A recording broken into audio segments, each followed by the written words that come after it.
Namun, semakin lama bau itu pun berubah menjadi bau bangkai dan bau busuk.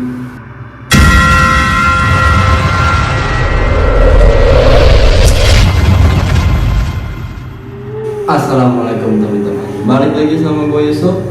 Sebelumnya gue mau mengucapkan terima kasih karena kalian telah mengklik video ini, dan gue juga mau mengucapkan terima kasih kepada Bang Keiza Putra karena dia telah mengizinkan gue untuk mengangkat cerita ini ke channel gue. Buat kalian yang punya cerita-cerita horor dan cerita kalian mau diangkat ke channel ini, kalian bisa langsung kirimkan cerita kalian melalui DM Instagram gue, atau kalian bisa langsung kirimkan cerita kalian melalui email berikut ini. Oh ya, buat kalian yang penasaran sama penulis cerita ini, kalian bisa langsung kunjungin aja channel YouTube-nya, linknya gua taruh di deskripsi ya. Oke teman-teman, jadi di video kali ini gua akan menceritakan sebuah kisah dari salah satu sahabatnya Bang Keiza Putra. Kita sebut saja namanya Gary, yang mendapatkan pengalaman horor saat dia bekerja di salah satu pabrik headset yang ada di Kabupaten Sukabumi. Di mana pada saat itu Gary dan seluruh teman-teman di pabriknya mendapatkan teror dari sosok arwah penasaran yang tidak lain adalah teman satu pabrik mereka sendiri yang meninggal karena kecelakaan saat pulang bekerja. Kita sebut saja namanya Siti. Penasaran sama ceritanya? Tonton terus video ini sampai habis. Sebelum kita masuk ke dalam ceritanya, buat kalian yang belum subscribe, silahkan di subscribe dulu, nyalain juga tombol notifikasinya biar kalian gak ketinggalan video-video horor berikutnya. Oke, udah pada siap ya? Kita langsung aja menuju dalam ceritanya. Pada tahun 2010, tepatnya bulan September, Gary mendapatkan panggilan pekerjaan dari salah satu pabrik yang berada di daerah tempat tinggalnya Gary. Dengan panggilan pekerjaan tersebut, Gary ini merasa sangat senang karena sudah hampir setahun Gary ini menganggur. Dari ujung telepon terdengar suara HRD pabrik tersebut yang mengatakan bahwa Gary sudah diterima di perusahaan itu dan Gary sudah bisa langsung kerja pada malam itu juga. Ya, hari itu Gary langsung ke bagian shift 2 atau masuk kerja malam, mulai dari jam 8 malam sampai jam 6 pagi. Karena mendapatkan shift malam, Gary pun memutuskan untuk tidur siang terlebih dahulu, karena untuk menjaga fisik agar tidak mengantuk saat bekerja malam nanti. Apalagi ini hari pertama dia masuk kerja, pastinya harus memperlihatkan kesan pertama yang baik juga. Singkat cerita, sore pun tiba. Sekitar jam 6 sore, Gary bersiap-siap untuk mandi dan sholat maghrib. Selepas semuanya selesai, Gary siap-siap untuk berangkat bekerja. Dan pada jam 7 malam, Gary pun langsung berangkat menuju tempat dia bekerja. Sesampainya di sana, tampak karyawan shift pagi sedang bubar ataupun pulang. Sambil menunggu jam 8 malam, Gary memutuskan untuk menunggu di konter yang berada di depan pabrik tersebut. Kebetulan yang punya konter itu adalah temannya Gary. Kita sebut saja namanya Ari. "Ger, tumben lu main kesini." "Iya nih Rik, tadi siang gue dapet panggilan kerja di pabrik ini, langsung disuruh kerja malam ini juga." "Wah, alhamdulillah dong Ger, mudah-mudahan lo betah ya di pabrik itu." "Iya, insya Allah gue betah. Lagian kan lo tahu sendiri, gue udah nganggur hampir setahun. Jadi ini kesempatan gue kerja." Setelah mengobrol-ngobrol, gak kerasa jam 8 pun tiba. Itu artinya Gary harus masuk ke dalam pabrik. Sesampainya di area pabrik, Gary langsung dikumpulkan oleh staf HRD untuk membagikan absensi yang nantinya akan dipergunakan untuk mengisi absen masuk dan absen pulang. Setelah staf HRD memberikan arahan, Gary beserta karyawan baru lainnya pun dibawa oleh leader divisi masing-masing. Dan Gary pun mendapat pekerjaan di bagian menyolder. Di situ, Gary langsung diajarkan oleh karyawan senior di pabrik tersebut. Singkat cerita, 2 bulan pun berlalu. Sekarang, Gary sudah saling kenal dengan karyawan yang lainnya. Sampai di suatu hari, saat itu, Gary sedang mendapatkan shift malam. Tepat jam 1 malam, seluruh karyawan mendapat kabar bahwa ada salah satu karyawan pabrik di shift 1 yang bernama Siti menjadi korban kecelakaan saat pulang bekerja. Menurut teman yang melihat, saat Siti mendahului angkot, stang motor Siti ini menyenggol angkot tersebut. Siti pun oleng dan langsung terjatuh. Namun sialnya, tepat dari lawan arah, Datanglah sebuah truk pasir dan seketika langsung melindas seluruh tubuhnya Siti.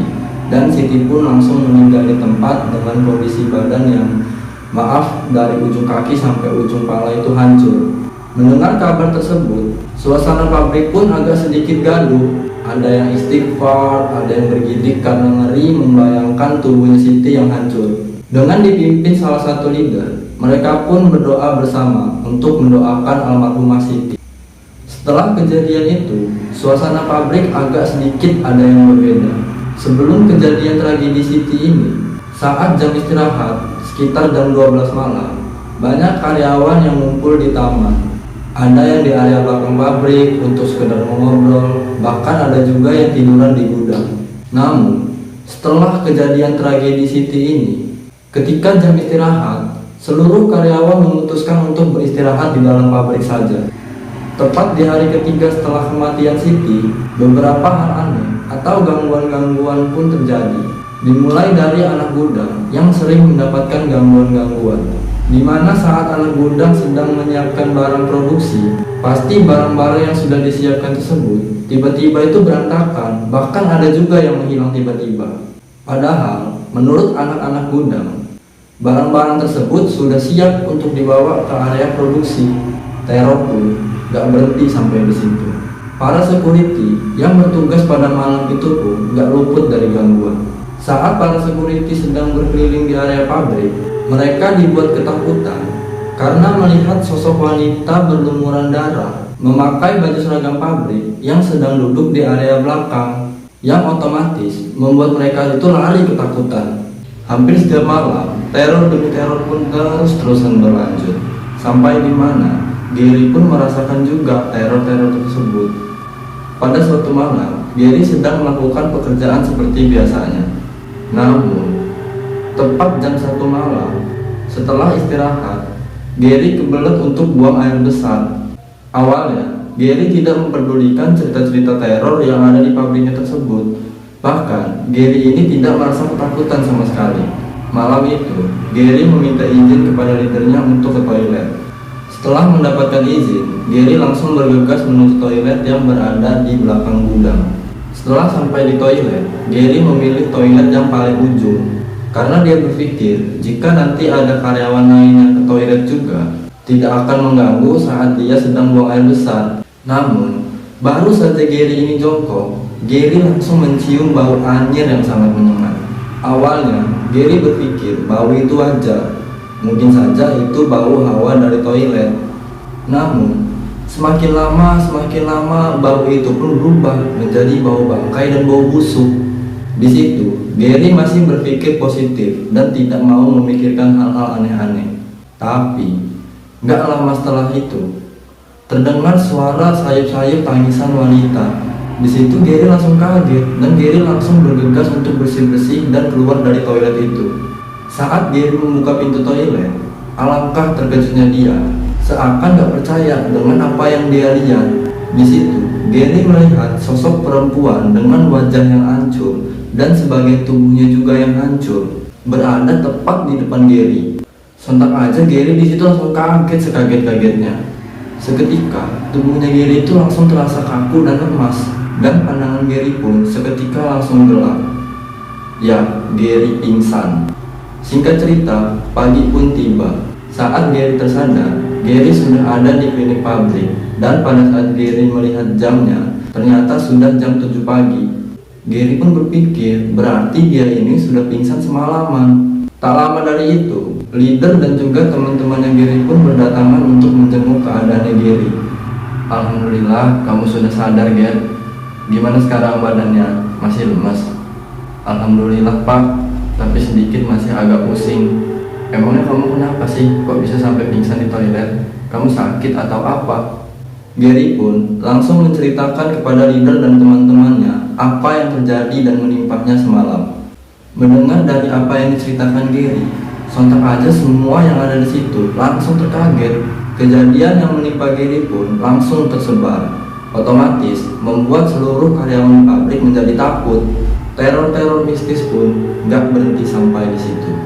Gangguan pun bahkan lebih ekstrim. Terdengar kabar dari anak shift 1 yang sekarang mendapat jatah shift 2, di mana waktu itu mereka ini adalah teman-teman satu shiftnya Siti. Bukan hanya 1 atau 2 orang yang mendapatkan teror, tapi seluruh karyawan di pabrik itu mendapatkan teror tersebut. Pada suatu malam, tepat di hari ke-38 setelah kematiannya Siti, dikejutkan dengan karyawan bagian diving yang berada di ujung ruangan mendengar suara tangisan dan juga rintihan yang sangat-sangat jelas. Bahkan, suara tersebut terdengar memanggil nama-nama anak diving satu persatu, yang otomatis semuanya langsung berhamburan. Pada malam itu, suasana pabrik pun langsung ricuh dan sangat-sangat mencekam. Gak hanya sampai di situ, ada salah satu karyawan yang kesurupan. Sosok yang berada di dalam tubuh karyawan tersebut berkata sambil menangis, "Tolong saya sakit, saya sakit.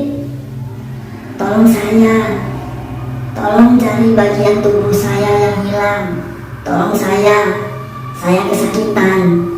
Tak lama dari itu, Bapak Security pun datang bersama dengan orang tua yang tidak lain adalah sesepuh di kampung atau orang pintar di area pabrik tersebut. Orang pintar itu pun langsung menghampiri karyawan yang kesurupan itu. "Assalamualaikum, siapa kamu? Dan ada urusan apa mengganggu kami di sini?" "Saya Siti, tolong saya sakit." "Lalu apa yang kamu mau?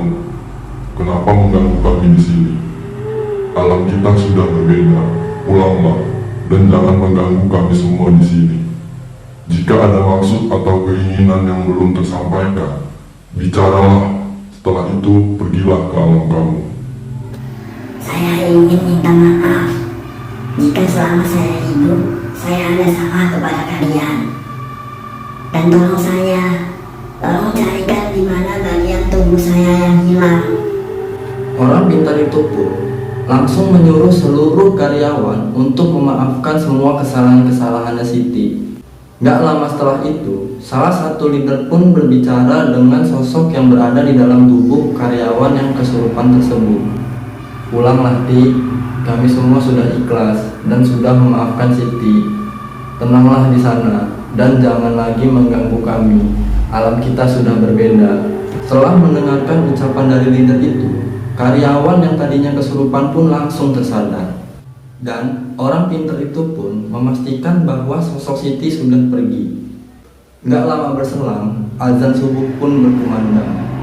Atas kebijakan dari semua leader, akhirnya seluruh karyawan pun dipulangkan jam 5 subuh. Tetapi, sebagian karyawan, leader, dan beberapa perwakilan dari berbagai divisi memutuskan untuk berkunjung ke rumah almarhumah Siti. Dan mereka juga berziarah ke makamnya almarhum Siti jam 8 pagi. Setelah dari kejadian-kejadian itu, teror Siti pun sudah tidak ada lagi, dan pabrik pun sudah beroperasi seperti biasanya. Oke teman-teman, gimana tuh tadi ceritanya? Tulis pendapat kalian di kolom komentar ya. Semoga ada pelajaran yang bisa kita ambil dari kisah ini.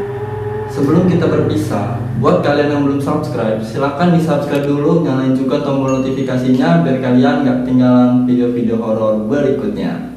Gua Yusuf, sampai jumpa di video selanjutnya. Bye bye.